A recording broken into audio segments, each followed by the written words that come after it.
இந்த என்னமோ தப்பா இருக்கே! அப்படின்னு சொல்லி யோசிக்க தோணும்ல. அந்த மாரி கூட வந்து நிலாவுக்கு பல நேரங்கள்ல யோசிக்க தோணல. ஆனா வந்து ஒரு ஸ்பார்க் வந்தாலும் கூட அத கெடுத்து தண்ணி ஊத்தி அணைச்சு விட்டுர்றாரு சோழன்.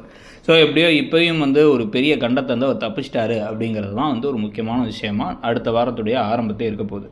போலீஸ்காரங்க கூப்பிட்டுருக்காங்க அப்படின்னு நேரா கிளம்பி அங்க போக, அங்க போனா நீங்க 2 பேரும் சட்டப்படி கணவன் மனைவிங்கிறதுக்கான அத்தாட்சி இந்த ஒரு மேரேஜ் சர்டிஃபிகேட் தான் அப்படின்னு குடுக்க, என்னடா சர்டிஃபிகேட்? என்னடா சொல்றீங்க? இது நிஜ கல்யாணமா? நாங்க பண்ணது அப்ப நிஜ கல்யாணங்கிறீங்களா? உங்களுக்கு உண்மையாலே தெரியுமா முன்னாடியே?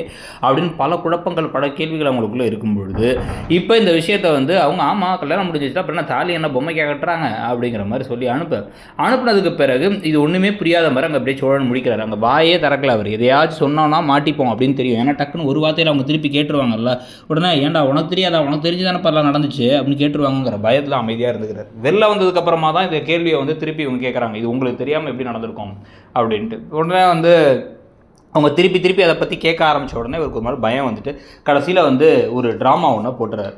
என்ன சொல்கிறார் அப்படின்னா, உங்களை கல்யாணம் பண்ணதில் எனக்கும் தான் பிரச்சனை.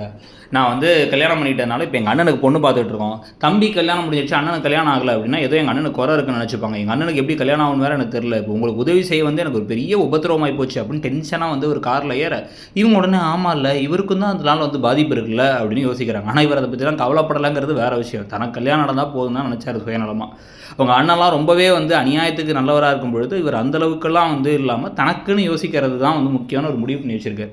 ஸோ இவங்க அதை நம்பி என்ன பண்ணுறாங்க, நான் அதை யோசிக்கவே இல்லை, சாரிங்க என்னை மன்னிச்சிருங்க அப்படின்னு காரில் ஏறி உட்காடுறாங்க. இப்படி சந்தோஷமாக சரி ஓகே இந்த கல்யாணத்தை விஷயத்தை அப்புறமா பார்த்துக்கலாம், அது இன்னும் இப்போ வெளில யாருக்கும் ஒன்றும் தெரிய போகிறதில்ல, தெரியாமல் காதும் காதும் வச்ச மாதிரி நம்ம வந்து எப்படி கல்யாணம் முடிச்சோ அதே மாதிரி டிவோர்ஸ் வாங்கிக்கலாம்னு நினச்சிக்கிட்டு இருந்தா அங்கே போய் இறங்கின உடனே வந்து பார்த்தா அங்கே ரிசப்ஷனுக்கான தடபுடல் ஏற்பாடுகள்லாம் பார்த்தா அவங்க பயப்பட போகிறாங்க.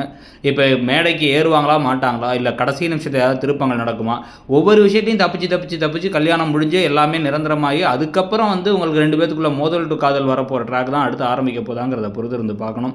நீங்கள் ஐயனார் துணை சீரியல் எப்படி போகுதுன்னு நினைக்கிறீங்க? அந்த சீரியல் இனிமேல் 8:30 மணிக்கு பிரைம் ஸ்லாட்டில் வரப்போகுது. அதை பற்றி உங்கள் கருத்து என்னங்கிறது சொல்லுங்கள். தேங்க்யூ.